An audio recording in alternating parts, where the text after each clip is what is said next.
Hai, apa kabar semuanya? Semoga kabar Anda baik-baik saja. Terima kasih karena sudah memberikan support dan juga kesetiaan Anda untuk membangun channel Codot Film. Yuk kita lanjutkan alur ceritanya, sambil siapin kopi dan cemilan, setting suara volume full. Gasken. Hahaha, UR semuanya perempuan dan masih menangis, dan dia tidak takut dengan lelucon orang lain? Yuyu jelas sangat senang karena penyakit gelap yang baru saja dia sembuhkan selama bertahun-tahun. Dia tahu betul bahwa putrinya yang berharga ini tidak pernah mengkhawatirkan masalah ini selama bertahun-tahun. Yuyu memeluk putrinya dan membiarkannya menangis sebentar, lalu berkata, oke, jangan menangis, kamu tahu bahwa ayahku, Xiao Yan, kekuatan roh dan jiwa yang dihabiskan oleh Xiao Yan untuk menyembuhkanku tidak lebih lemah dariku. Kamu belum siap untuk membawanya. Apakah dia turun untuk beristirahat? Yuru tidak menyadarinya sampai Xiao yang sepertinya masih berada di ruangan ini, jadi dia baru saja melihatnya menangis di depan ayahnya. Kamu jelek, kamu jelek. Pada saat ini, wajah Yueru memerah dan dia ingin menemukan lubang untuk digali. Ayo pergi, aku akan membawamu ke bawah untuk beristirahat. Ayah, kamu juga istirahat yang baik. Setelah berbicara, dia menatap ayahnya dengan galak dan berkata, menunjukkan bahwa dia juga pulih dari penyakit serius dan perlu istirahat yang baik. Lalu membuka pintu dan membawa Xiao Yan keluar. Yueru sendiri telah mencapai usia untuk berbicara tentang pernikahan. Sebelumnya, karena cedera ayahnya, dia telah mencari seseorang yang bisa menyelamatkan ayahnya. Pria muda di depannya tidak hanya menyelamatkan ayahnya, tetapi dia juga seorang apoteker tingkat pertama dan seorang kaisar petarung bintang 3. Pemuda seperti itu tidak hanya membuat Yueru merasa seperti rusa, tetapi juga rekan-rekannya. Sangat sedikit orang yang membuat Yueru tergoda. Ini di sini, kamu dapat beristirahat di sini dengan baik. Aku akan meneleponmu ketika waktunya makan malam. Aku akan pergi dulu dan tidak mengganggu istirahatmu. Yuru membawa Xiao Yan ke ruangan yang luas dan berkata. Xiao Yan memandang Yueru Guliang yang perlahan menarik diri dan juga merangkak ke tempat tidur dan tertidur. Bebannya terlalu besar beberapa hari ini. Tubuh dan bahkan kekuatan jiwa perlu istirahat yang baik. Sinar matahari pagi pertama menyinari ruangan, Xiao Yan bangun dan meregangkan tubuh. Dia beristirahat dengan baik tadi malam, dan dia seharusnya bisa mundur hari ini. Segera, dia berjalan keluar dari pintu dan menuju aula. Patriar, tolong maafkan aku. Aku benar-benar tidak melakukan hal-hal ini, mereka semua diperintahkan oleh tetua ketiga. Ini benar-benar tidak adil. Seorang pria pendek berlutut di depan aula dan memohon belas kasihan Yueyu. Penatua ketiga, apalagi yang harus kamu katakan? Saya mengaku bersalah. Orang tua yang dikenal sebagai tetua ketiga melihat bahwa buktinya kuat, tetapi dia tidak membantah karena dia juga tahu taktik gemuruh dari patriark di depannya. Dalam beberapa tahun terakhir, penyakit saya kambuh, dan kekuatan saya tidak sebaik sebelumnya. Berapa banyak hal baik yang telah Anda lakukan di belakang saya? Saya tidak akan tahu di masa depan. Sekarang saya telah menyingkirkan penyakit gelap, saatnya untuk merapikan keluarga ini. Setelah tubuh Yuyu selesai, aura kuat dari puncak bintang 5 Dou diterpancar seketika, dan semua orang di keluarga Hall tidak bisa membantu tetapi merasakan paksaan sedikit pun. Kemari, kalahkan mereka dan tangani mereka sesuai dengan aturan klan. Yuyu juga menginstruksikan. Itu benar-benar layak. Kamu tidak bisa hidup karena dosamu sendiri. Beberapa orang di aula parlemen terus setuju dengan pendekatan patriark. Menjaga hama keluarga seperti ini hanya akan mendiskreditkan keluarga. Teman kecil Xiao yang sudah bangun?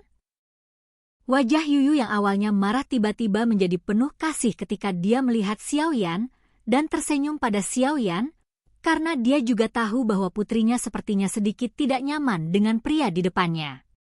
Dengan emosi yang sama, sebagai seorang ayah, dia secara alami ingin membantunya. Patriark benar-benar sopan. Setelah kemarin, saya memiliki beberapa tanda terobosan yang samar, jadi saya datang ke sini kali ini untuk mengambil keuntungan dari ruang pelatihan di klan untuk mundur. Xiaoyan juga mengepalkan tinjunya ke arah Yuyu. Apakah kamu akan membuat terobosan? Ini masalah? Tentu saja tidak ada masalah. Yuyu jelas dalam suasana hati yang baik karena lukanya hampir sembuh, dan dia dalam suasana hati yang baik setelah membersihkan keluarga dan tertawa keras. Menerobos adalah sesuatu yang tidak bisa dipenuhi. Jika itu masalahnya, belum terlambat. Pergi sekarang, kata Xiaoyan. Yuer, mengapa kamu masih berdiri di sana? Bawa teman kecil Xiaoyan untuk mundur. Yuyu berkata kepada putrinya yang linglung, putrinya benar-benar nyata. Karena lukanya telah sembuh, Xiaoyan tidak hanya melihat ke arahnya. 6 dewa dan tidak ada tuan selain itu, mata akan terbang keluar, apakah Anda takut orang lain tidak akan melihatnya? Hei, itu saja, itu benar-benar gadis besar. Yuyu menghela nafas dalam hatinya, tapi dia mulut dan hati semua dari hati sukacita. Berjalan di jalan hantu, Xiaoyan melihat gaun putri di depannya, Fan Daiyuna, yang jelas berpakaian seperti dia telah berpakaian dengan hati-hati. Yuru, yang memiliki ekspresi sedikit gugup di wajahnya, buru-buru bertanya, apakah Yugulia memikirkan sesuatu? Ini tidak terlalu mengkhawatirkan, aku juga sangat senang penyakit gelap ayahku sembuh.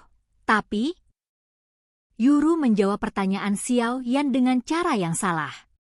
Meskipun ayah saya mencerahkan saya untuk waktu yang lama tadi malam, cinta harus diperjuangkan sendiri. Bagaimana Anda bisa tahu jika Anda tidak mencoba sesuatu? Evaluasi ayah terhadap Xiaoyan juga sangat tinggi. Sekarang dia adalah Kaisar Do Bintang 3 di usia muda, dan dia juga seorang alkemis tingkat pertama dari pangkat Kaisar. Bahkan jika dia adalah pembangkit tenaga listrik kecil dengan potensi seperti itu. Tapi yang dengan gadis Xiaoyan? Semakin Yueru memikirkannya, semakin terpesona dia, pipinya memerah dan dia tidak tahu apa yang dia pikirkan. Xiaoyan juga menatap Yueru dengan bingung. Sudah hampir sampai, tepat di depan. Aku pergi menemui gadis yang bersamamu pagi ini. Tonovel, rupanya. Kekuatan jiwanya habis, dan dia harus istirahat panjang sebelum bangun. Aku akan merawatnya dengan baik saat kamu berada dalam pengasingan untuk waktu yang lama, jadi kamu dapat yakin. Keduanya berjalan dengan tenang ke ujung jalan. Yueru buru-buru mengubah topik pembicaraan menjadi Xiaoyan untuk menyelesaikannya. Rasa malu. Jika itu masalahnya, maka terima kasih kepada Yu Guliang. Xiaoyan melihat gerbang batu sederhana di luar jalan, perlahan membukanya di bawah bimbingan Yueru, dan segera melambai ke Yueru Guliang dan mengambil langkah besar, masuk. Hei, Xiaoyan, apakah gadis itu istrimu? Saat Xiaoyan melangkah masuk, Yueru jelas mengumpulkan keberaniannya dan berkata kepada Xiaoyan. Tidak heran Yueru menanyakan pertanyaan ini. Dilihat dari penampilannya, mereka semua cocok. Di surga, apakah tidak ada kesempatan bagi saya untuk akhirnya bertemu dengan pria yang membuat hati saya bahagia? Melihat Xiaoyan yang perlahan memasuki gerbang batu untuk mengasingkan diri, Yuru juga mengumpulkan keberanian untuk bertanya. Dia adalah adik perempuanku. Sebuah suara malas datang dari Shimen. Xiaoyan berpikir bahwa dia sangat berterima kasih padanya karena telah menyelamatkan ayahnya. Bagaimana dia bisa tahu apa yang dipikirkan Yueru? Kakak? Shimenwei awalnya berencana untuk menyerah, Tetapi ketika Yuru mendengar jawaban Xiaoyan, dia tidak bisa menahan perasaan sedikit bergerak di sudut matanya. Kemudian dia berkata dengan suara yang hanya bisa dia dengar, saya membuat keputusan di awal. Selama saya bisa menyembuhkan ayah saya akan menikahi Anda. Bahkan jika saya masih muda, saya rela, apapun yang terjadi di masa depan. Masa depan, aku akan bergantung padamu. Aku padamu, Xiaoyan, kamu tidak bisa lari. Terima kasih, Xiaoyan. Setelah berbicara, dia tidak bisa menahan diri untuk meninggalkan jejaknya sedikit tergerak. Ayo, tidak ada seorang pun di ruang pelatihan yang diizinkan untuk mengganggu dan urus gadis itu. Oke guys, jangan lupa like, comment, share, and subscribe di channel Codot Film. See you next video, peace out and bye-bye.